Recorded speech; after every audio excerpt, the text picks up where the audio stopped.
Kaixo, Flipped Classroom ikastaroan agintzen da lehenengo tarea denez norberaren aurkezpena egitea bideotxo txikitsu batean, eta ni ikastaro horren tutora nahi zenez, izango naz lehenengoa nire burua aurkezten.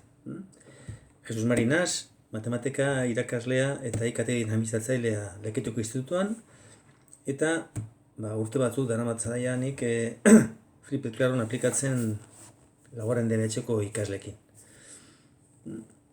Ze espero nik ikastonetatik?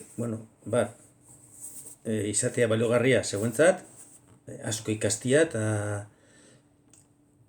bereziki, baten bat animatzen dan, martxan jartzen euren ikaslekin. Helburua ez da panazea bat erakustea eta da bakarrik metodo pedagogiko bat erakutzi eta norberaren erara egokitu euren ikaslekin martxan jartzeko.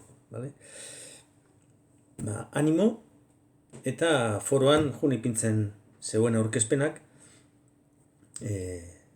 gutxienez, saio presentzialik ez denez egon,